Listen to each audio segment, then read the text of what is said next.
convergence of the Three Rivers on Art Rooney Drive. We welcome you to Heinz Field in Pittsburgh, Pennsylvania.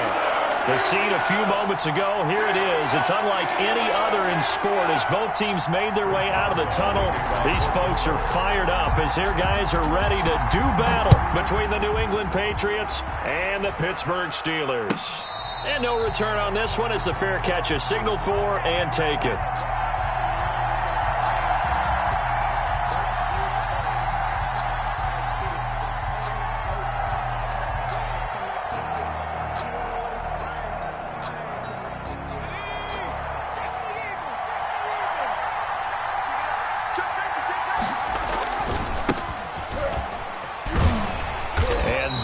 The kind of tackling they want to see all game as he'll lose yardage to start things out. 2 yards the loss, 2nd and 12. Part of their struggles last week was getting these negative plays on 1st and 2nd down. That's something they have to be wary of as this game continues.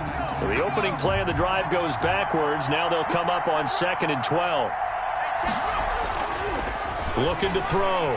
Dillard. Oh, the ball comes out on the hit, but they'll say it's incomplete. Jacob Hollister, the one he was looking for. And now it's 3rd down. Pressure, and that's certainly going to be a key to this game going forward. And that time, they were able to get in there and influence the throw. And remember, quarterbacks got to get rid of it. They don't have the tuck rule that they can fall back on anymore.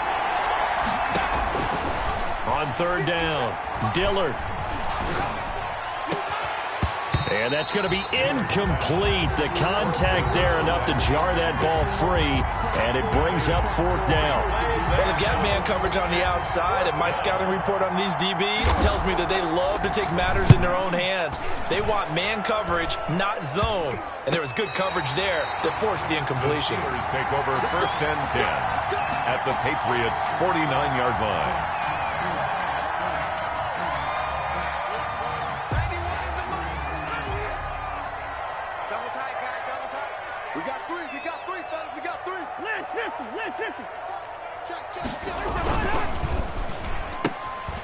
Cousins gets this one out wide quickly. And they'll get this to the 30-yard line before crossing over out of bounds.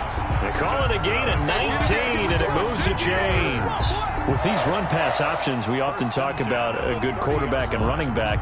Well, having a talented wide receiver helps also. Yeah, even coming in 3rd in the discussion, sometimes that means he really should be first because all you want to do is get the ball in their hands and let them make the big plays downfield. Eluding the pressure right. Now he'll pull it down. He'll wind up getting 9 after tucking it and running, so it'll leave him with 2nd and a yard. Now that was not a bad scramble there on 1st down. He didn't force it, nor did he throw it away. He was able to take off, and now he made it a very manageable 2nd and short. Throwing again on 2nd down. Cousins. That's into the hands of Edwards. And he'll get it down this time to the 17. 4 yards the pickup, 1st down. The 17-yard line. Now Cousins. He'll drop it underneath here to Snell. And he'll get him inside the 15 down to the 14-yard line. That catch good for only a couple. Well, offensively, that's the mismatch that you want. You want to force a linebacker to try and cover your back out of the backfield, out in some open space. The linebackers nowadays, they run like backs, and they take a lot of pride in covering. What a nice play he made there in the open field. Defensively, we always know that he is tough and run supported. I think the way that he gets there is he understands what an offense is going to do before the ball's even snapped. A great job of scouting prior to the game, then reading, reacting, and taking the right path to the ball carrier. On 3rd down, Cousins. And caught in the end zone. Touchdown, Steelers. Deontay Johnson, his 4th touchdown on the year. And the Steelers have taken a 1st quarter lead. Well, you've got to like that start on both sides of the football. You force the 3 and out, and then you score on your 1st drive. Well, I know someone who doesn't like that start. Well, yeah, the other side. Yeah, they don't like that at all, right? This is not the way it's supposed to be. But what you just described, that's team football. All right, when you get a 3 and out, you're supposed to take advantage of it on the offensive side of the ball. You said, thank you very much for getting us the rock. Let's put it in the end zone, and they did exactly that.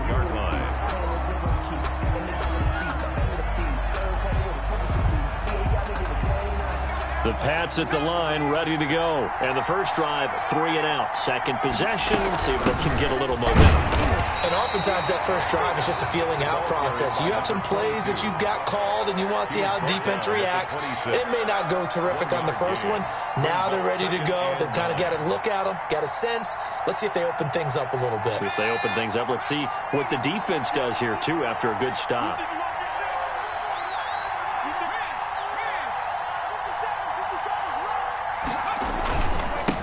Now a handoff here to his running back. And he'll push his way forward to about the 32. It'll be a gain of 5, but still about 3 yards shy of the first down marker, and now it's third down. And it's third down.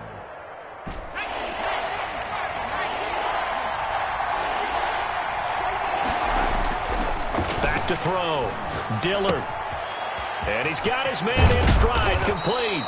And he will have a Patriots first down as they're able to get the third down conversion.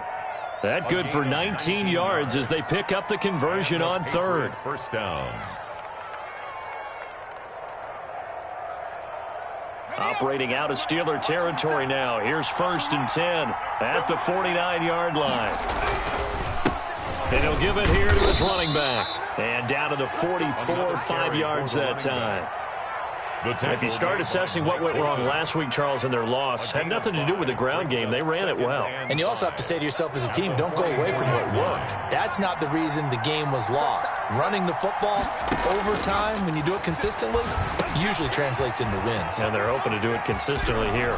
And he'll go out of bounds after taking it a little further down inside the 40. 7 yards there and a first down. For a second there, I thought that might break big.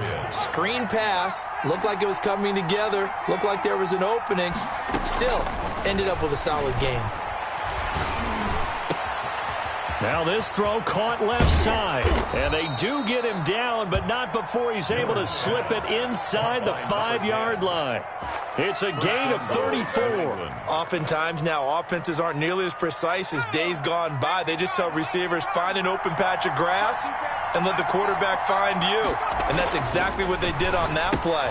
First with the pass through the air, nice chunk of yardage there, and then additional pickup with his legs after the catch. A good rally to the football keeps him to only a yard, and it's second down. At the 2-yard line. They'll try to run this one in. And he is going to be stopped cold behind the line of scrimmage. That's a big loss of 3, and it brings up third down. This defense is a difficult one to prepare for, one of the best in the league. They'll come at you from all angles, and they did a nice job there stopping him for a loss.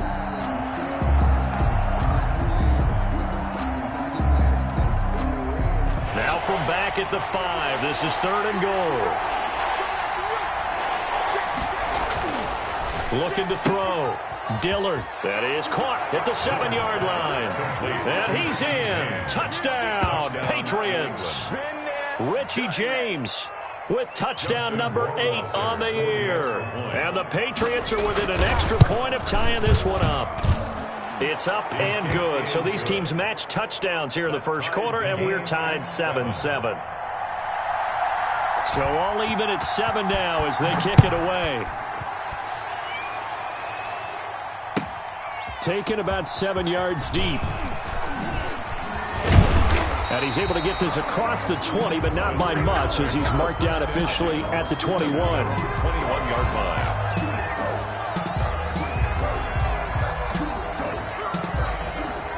The Steeler offense here about ready for their next drive. And they had to wait a long time to get the football back. Probably not what you were hoping for when you got an offense that's up. Blitz coming, and down he goes. Credit the sack to Malik Jefferson. Man, he got in there so quickly, Charles. What could the offense have done to adjust and account for that? But what you're hoping is that you figure out and you see and get a clue that maybe there's going to be some pressure coming at you, and you change the blocking schemes. Maybe you go to max protection. The biggest ones, maybe you bring your running back in to try and keep you clean. But in that case, that didn't happen. Zero accountability, and a sack resulted. Brings up third down.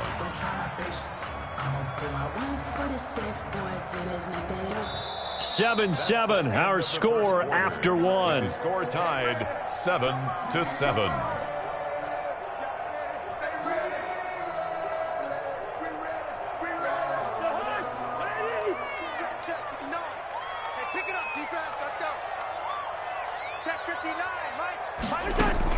Third and long for Cousins.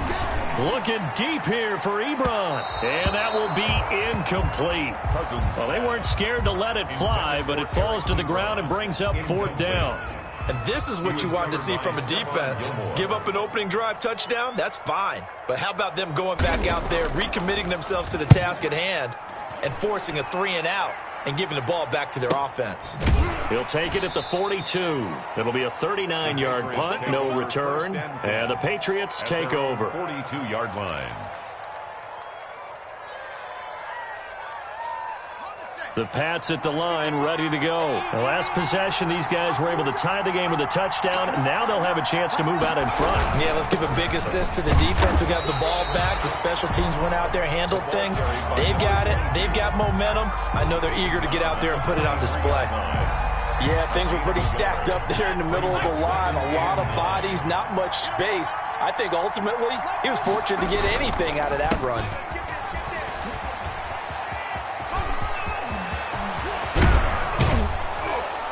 And he's going to take this all the way down to the Steelers' 27-yard line. 31 yards there and a first down. For a lot of people, MVP award means a quarterback award usually, but over 100 yards again last week.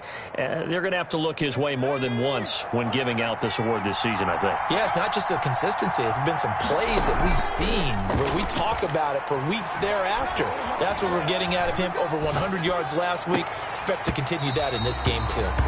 And that is incomplete. He couldn't hold on through the contact. Brings up second down. As soon as I saw him break contain and get outside, my first thought and my eyes gravitated downfield, because nowadays, most of these quarterbacks, when they do that, they want the big play downfield. They don't want to throw it short. In this case, he took the shot. It fell incomplete. Incomplete. A lot of times it's that first read that you have. Maybe you get it in pre-snap and he locked in on his target, but he was covered quite well, and that one's incomplete. New England on third down. They've been okay, 2 for 3 thus far. This is 3rd and 10.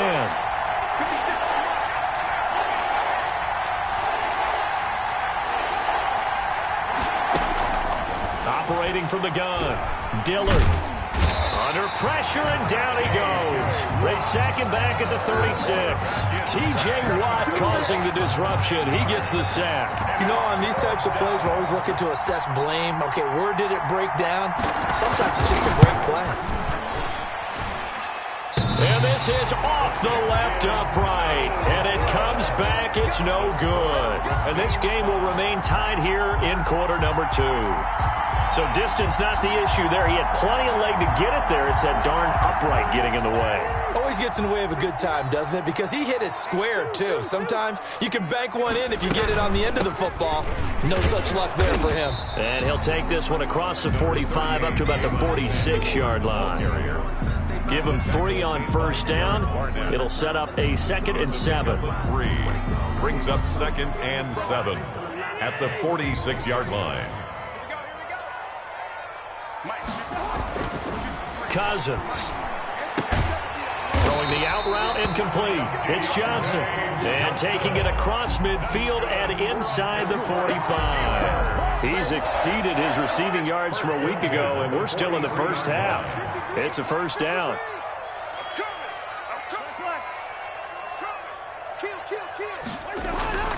Now Cousins. And that's going to be incomplete. Too tough to hold on to that one. It's 2nd down.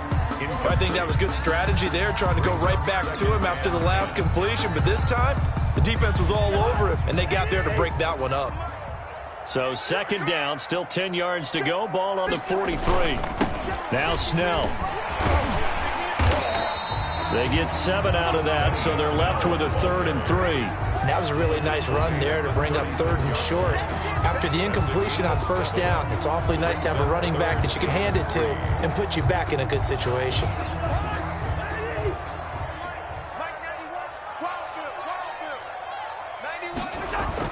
Third and short yardage, Cousins. He's going to air one out. Fine work by the Patriot D there, and it's 4th down. They're going for a receiver there. Already has 1 touchdown in this first half. A second one not to be. I like where their headspace is, though. I mean, I really like the thought process, right? You got a guy who's already scored 1, right? You want to go back to him, continue the hot hand, and make them adjust to you defensively. I like what they were trying to get done, even though they weren't successful. These kickers now, it's like we take them for granted. Kicks like that used to be such a big deal, and now you just expect them to make it. Yeah, you're exactly right, and we shouldn't take them for granted, but I have a theory about it. You want to hear it? Yep. They are more athletic now than ever before. Talk about kickers. Trace their backgrounds, trace their history. You'll find that they were big-time athletes all along, but their kicking was so prevalent that we made them specialists. And now those 50-plus yarders seem easy for some reason.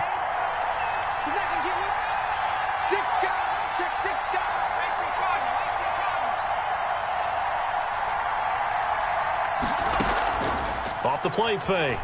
Dillard. And that'll be incomplete. We do have a penalty flag down, however. Let's see what that's about. In the pocket, chucked it away, flag comes down. So you got to move a little bit, right? Know where you are on the field, have some awareness. Tackle to tackle. You got to get outside of that tackle box in order to get that done. And he fires one that's intercepted. Picked off by Steven Nelson. And nearly a touchdown as they finally stop him down at about the 3-yard line. He's had a fantastic rookie season, made a lot of lovely throws, but that wasn't one of them. Well, we got to give him one, don't we? I mean, with the year he's having, a lot easier for he and his teammates to accept that throw, because for the most part, what they've seen, it's been pretty sensational. And he's going to get this back to the 3-yard line and no further. No gain on the play that time, and it sets up 2nd and goal. Leads to 2nd and goal. They'll go again from the 3 here on 2nd and goal.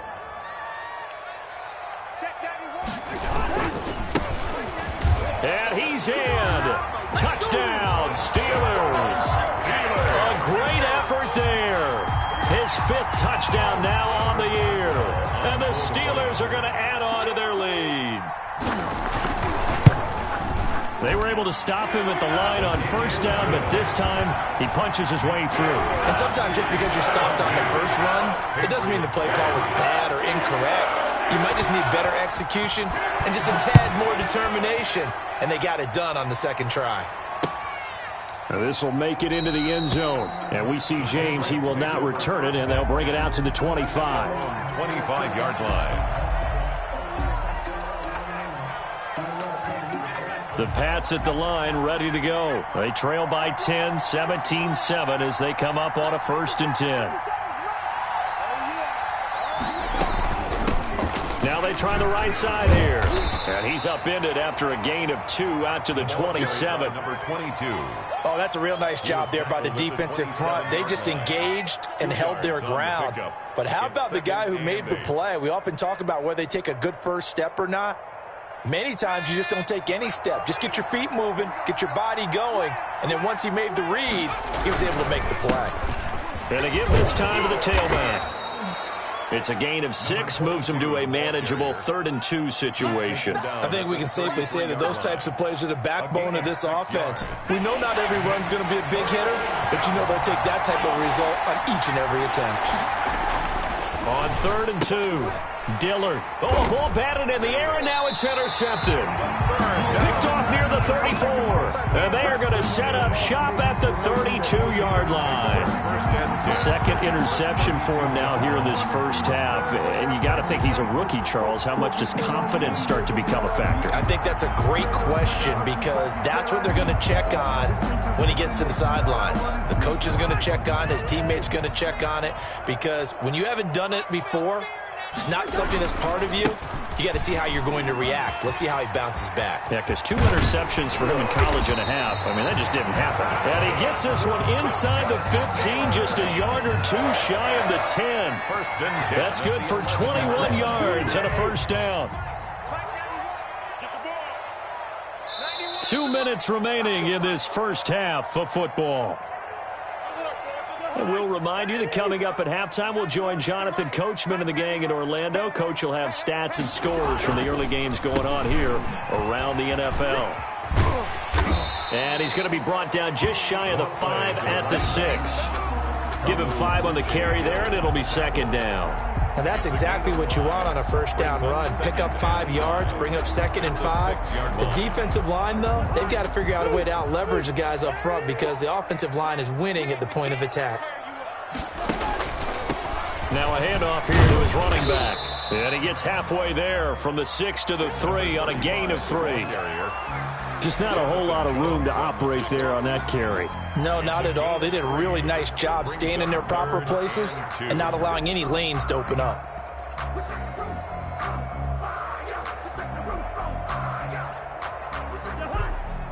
They'll come out in the pistol. Trying to get the first with Samuels. And he's going to be taken down here still a couple yards short of the first. He needed 2, he got 1, and that's going to leave him with 4th down at a yard. So out comes a field goal team now for the second time here today. From the left hash, a chip shot here. Boswell's kick is good. And that will open the lead up now to 20-7. So they recovered the fumble, but ultimately could not take advantage of the short field. Definitely a lost opportunity right there. I mean, they were in prime position to put 6 on the board. Ended up settling for 3. After the successful field goal try, here's Boswell to send it away. Taken about 7 yards deep. And no chance to get away as they'll get him down at about the 17-yard line. The Patriots take over 1st and 10. At their own 17. The Pats at the line, ready to go. And you're under a minute to go in the half, a first half that hasn't been particularly kind to you. How do you think they'll play this? Well, I think the smart approach is to run out the clock, lick your wounds at the half, and see if you can come up with a strategy to play better in the second. But there's also something to challenging your offense right here. You know, hey, guys, you help dig this hole. See if you can get us out of it a little bit before the half runs out. Let's go make some plays. Now the Patriots going to use one of their timeouts, as the clock will stop with 20 seconds to go in the first half. Back-to-back good plays have them on the move on first down. Back to throw. Dillard. And for the 3rd time here in this half, it's intercepted. The safety, Terrell Edmonds, picks him. And he's given his guys a shot for late points as they will take over in range for a field goal or maybe more. Take over 1st and 10 at the 34-yard line. From the 34 now, here's 1st and 10.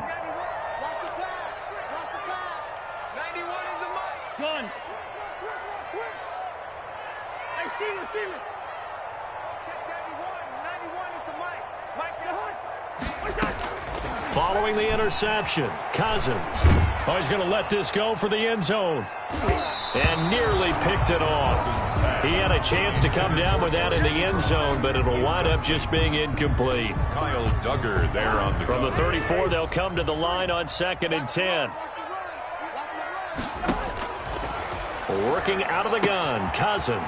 He'll find Juju Smith-Schuster. And he is out of bounds inside the 30. They get 6. That'll leave them with 3rd and 4.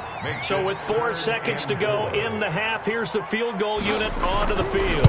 Spotted at the left hash, this from 45. And this is right down the middle as he puts it through. So we reach halftime in what's been a fairly one-sided game so far. As we'll head down to Orlando, that's where we find our man Jonathan Coachman at our EA Sports Halftime Report. Coach.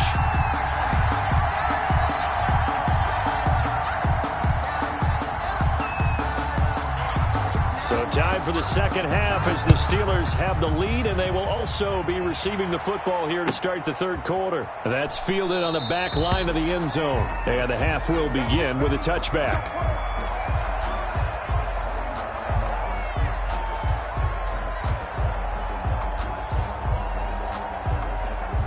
The Pittsburgh offense at the line to start their next drive. They built a good first-half lead. Now they have a chance to add on to it. And what I'm thinking is that the offensive staff spent the entire halftime just working with them on, here's what we think they're going to do to attack us in the second half.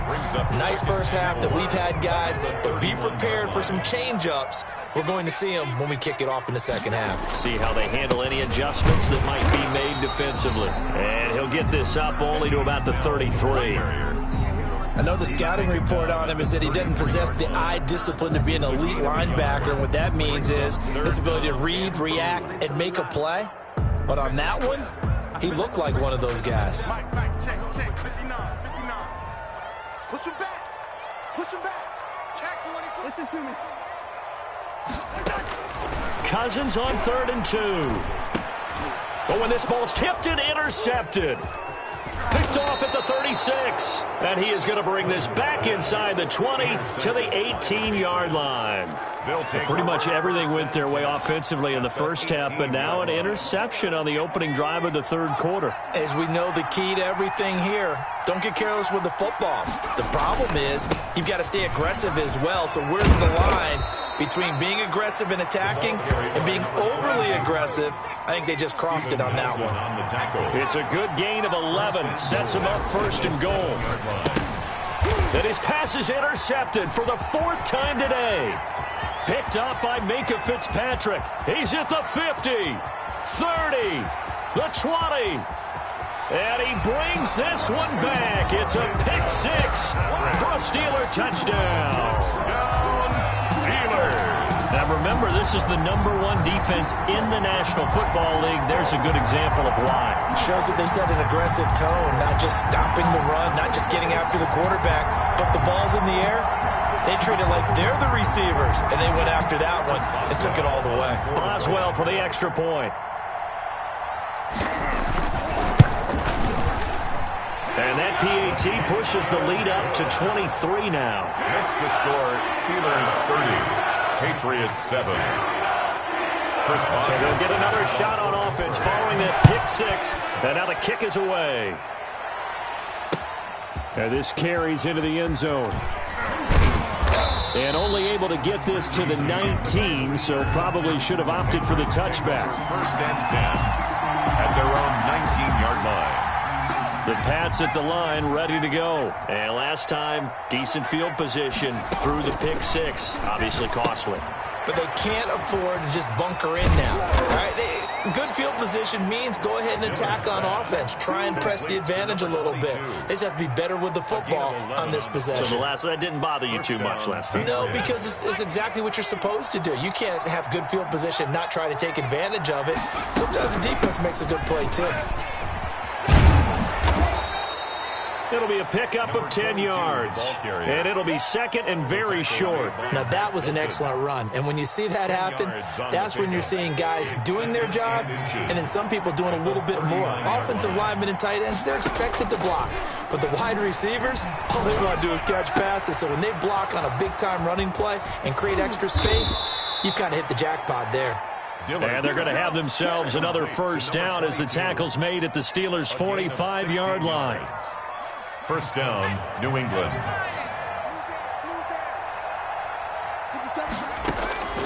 From the gun, Dillard got his man complete over the middle. That's James. And past the 35, he'll be dropped a yard or 2 shy of the 30. Another nice gain. That's now 30 yards between those last 2 plays. And he'll give it here to his running back. He winds up getting only a couple there, down to the 29. Terrell Edmonds. Oftentimes we praise an offense for their variety of being able to hit people with the run and the pass. But in this game, how about what we're seeing from the safeties? They are all over the field. Doesn't matter if they threw it or if they're trying to run it. I don't think we've ever awarded an MVU, most valuable unit, but you're right, it might go to them in this game. I like that, MVU. Well done. A 3rd down now. Those last 2 plays indicative of how things have gone for them. Just nowhere to go on the ground and struggling to put it. And this is going to be intercepted. The safety, Terrell Edmonds, picks him. And a big turnover there as his guys will get the football back. And you have to wonder, Charles, a game like this, 5 interceptions, what does this do to the psyche of a young quarterback? Well, based on the fact that he's still out there and he threw a 5th interception, I'm wondering if his head coach believes that he's really strong mentally and wants him to play through it. Because otherwise, you need to get him out and fight another day, because this could leave lasting damage if he keeps throwing interceptions. And 10 at the 20-yard line.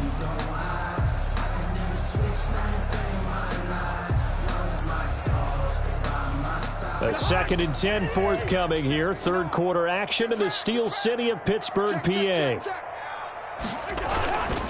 Here's Snell yet again. And he'll get only a couple up to the 22. The ball carrier. He continues to struggle to find a crease to break off a big one. It might need to just put that aside and just try and ram his way forward and get what he can.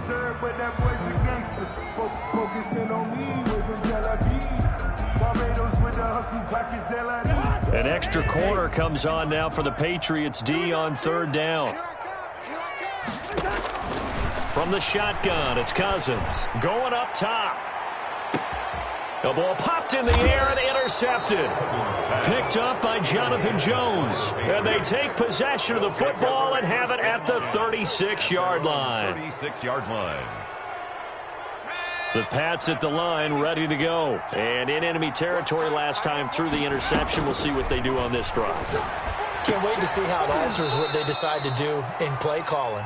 Do they continue to throw the ball? Do they want to lean more on the running game? It'll be an interesting sequence of plays that they've got coming up. Does it often affect the play calling with the interception? How much does that change what you do? I think it does, depending on why the interception was thrown. Sometimes it's just a matter of the defense made a great play, so you continue to come back. But if it's on you, if the offense just doesn't have the confidence, if they're a little bit shaky, maybe try and take the pressure off and run the ball a little bit.